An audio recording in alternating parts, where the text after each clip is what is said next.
Hello. Good morning, class of 2019. Thank you so much for having me. It is an incredible honor to stand here before you today. Thank you to the faculty, to the guests, the families, and to all the gorgeous students among us who are, beyond the shadow of a doubt, nursing raging hangovers and praying that this Disney princess keeps the let it go metaphors to a minimum, so I see you. I got you. I want to start today by sharing a secret about myself that you might not know. I did not graduate from college. Whoopsies. Dean is in a full flop sweat thinking, oh my God, nobody double checked. I had a feeling when I saw her outfit, because no one with a respectable degree would wear hoops of that size, who let her in here. But that leads me to another thing about me, which is I'm nice. And as it turns out, when you are nice, people tend to overlook a lot. In some cases, this could include experience, credentials, not having your driver's license at airport security. And yes, that's a true story. Twice. And you might say, Kristen, no, that's not a result of being nice. That's the result and the privilege of being a recognizable person. And okay, that may be true, but I will counter with my husband, who is also highly recognizable and doesn't get away with anything. Literally 10 out of 10 times, he is getting a pat down at TSA. And that's because he's just not as nice as me. Don't get me wrong, I love him. He's brilliant, he's hilarious, he's literally my favorite person. But is he the nicest person? I don't know, guys. I just don't know. And I tell you this at the risk of divorce, because I can't offer you the tricks of how to wield your shining diploma to ensure success. I can't tell you the answer to the age-old actor's dilemma. Should I move to New York? Should I stay in LA? And for goodness sakes, I cannot tell you what a Magna Carta is or what it even does. I literally don't know. I don't have to answer any of those questions, and let me tell you a secret, nobody has the answer to those questions. My sole trick to share with you is when you listen, when you really listen to people, when you listen as fiercely as you want to be heard, when you respect the idea that you are sharing the earth with other humans, when you lead with your nice foot forward, you'll win. Every time. It might not be today, it might not be tomorrow, but it comes back to you when you need it. We live in an age of instant gratification, right? Of immediate likes. And it is uncomfortable to have to wait to see the dividends of your kindness, but I promise you, it will appear exactly when you need it. It will appear at the precise moment when you pass gas in an elevator and everyone blames your husband instead of you. That is when the boomerang of kindness hits you back. It's also a very true story, numerous times over. Though it wouldn't be fair if I just waxed on about kindness and I didn't also include its inevitable downside. It's relevant to note that sometimes when you choose nice, it does come with a price tag. Being nice sometimes means avoiding the obvious joke. Like, for instance, I'm me, and I've chosen this path, this speech, to be nice at an institution like this. I am choosing not to reference Aunt Becky in any way, shape, or form. Thank you. In fact, I'm so nice, I'm not even going to mention my actual Aunt Becky for fear it is simply too close to the fire. And let me be real, removing those jokes is a bit of a sacrifice. But dare I say, prioritizing your emotional intelligence over your logical intelligence can at times feel like a compromise. But it does pay off. You were right, pay off. It was not the best choice of words for this particular point, but I'm not perfect. I'm not perfect, but I am trying. And you know what? I should have led with that. I am by no means perfect. I am also not telling you what to do. I mean, my second child is the result of unprotected makeup sex in a hot tub in the Hawaiian Islands. I am in no position to give advice. Hand to God. I can't do it. All I can do is share my experience with you. My husband always says, if you see someone who has what you want, ask them how they got it. Unfortunately, Beyonce has yet to reply to my email, so I don't have all the answers yet, but she will. Like, don't worry, she's definitely going to, so I'm pretty sure. I say this because if there is anything about my life that seems even slightly aspirational, hopefully some of this will be helpful to you. And if not, feel free to slowly pull the flask hiding in your underwear out and just have it. I'm not your mom, you know what I mean? If it's not hurting anyone, great, get yours. And you know what? Maybe share some with your neighbors. Now, the tricky thing about finding someone who has what you want is that you also have to know what you want, right? So that seems simple enough, but it's actually very hard because our brains are arrogant assholes.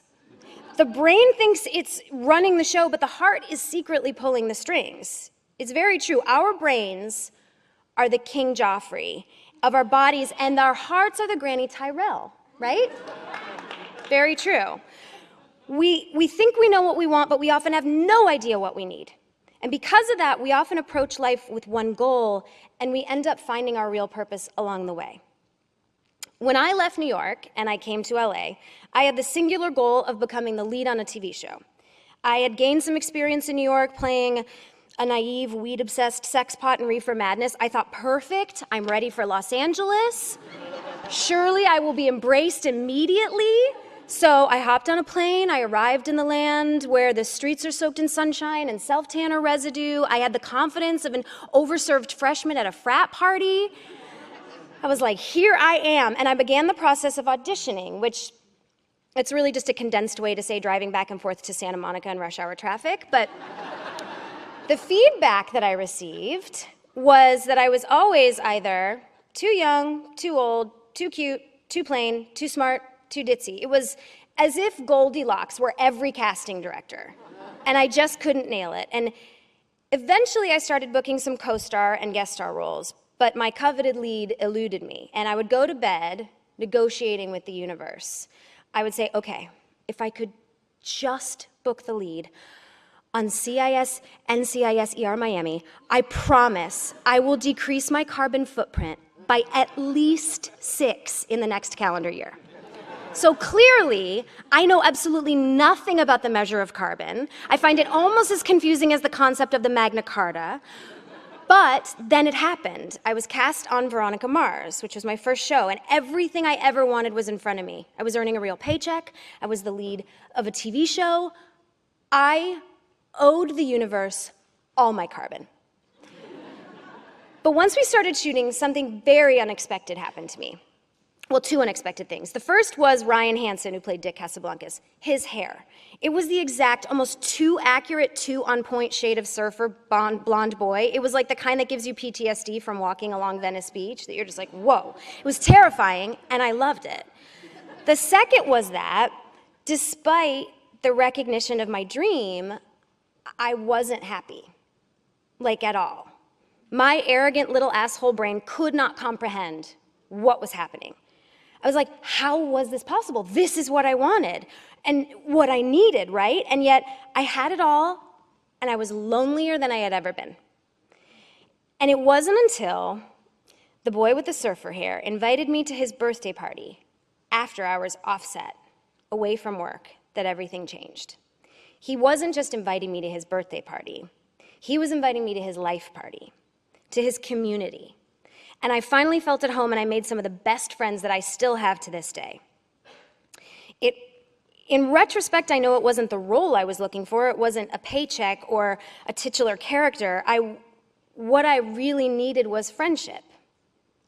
So I want to stress to you, build your tribe. They will keep you alive. I'm also pretty sure that's what Beyonce would say. Speaking of pillars of an American entertainment, it is now the portion of the morning where I remind everyone that life is 50 Shades of Grey. I have to assume I'm the first speaker in an academic institution that has referenced the book 50 Shades of Grey, but we have already established that I dropped out of college, I have no right to be here, so this is where we've arrived. I don't know what you want me to do. In my life, there is only one concept that I have determined. It's that everything is gray. Every person, every question, every tragedy, even every victory, they all have nuance. Pay attention to the nuance. You all in this room, I feel like, know that better than anyone. You know it in your bones because you've devoted your time to building stories, building people. It's what you do. You are people architects. You read a script and you construct a walking, breathing human from the ground up. When we create characters, we are encouraged to make them three-dimensional, right? In acting, two-dimensional characters, they're at the least boring and at the most extreme irresponsible. We're told to embrace complicated characters. We are taught that you can't accurately play a villain until you find one thing about him that you love. One of my favorite producers has a poster over his desk that reads, "What does the villain want?" Because in art, we recognize all characters start with an empathetic motivation. On stage, we prioritize listening because we know the livelihood of the show relies on it. We are good at remembering those things when we make art. But in our daily lives, we tend to forget. When we shift from the stage to reality, nuance seems to get lost in the shuffle. In real life, we don't look for the one thing we love about each person. Complicated characters get cast out, and we view things two-dimensionally. It's also becoming increasingly apparent we're not listening to each other, even though, like on stage, the livelihood of this entire grand show relies on it. The great news is we can all choose. Right? When hard moments arise, you can lean on the experience you've gleaned in these past 4 years, and you can choose the nuance. You can choose complexity over simplicity. You can listen to others with open ears as if your next move depends on it. You can Sandy Meisner your life. So class of 2019, as you move your tassel from the left to the right and officially take the steps forward toward your forever, I encourage you, take them with your nice foot. And if you take away one thing from this, remember what I said earlier. If it's not hurting anyone, great, get yours. And maybe share some with your neighbor. Thank you and congratulations.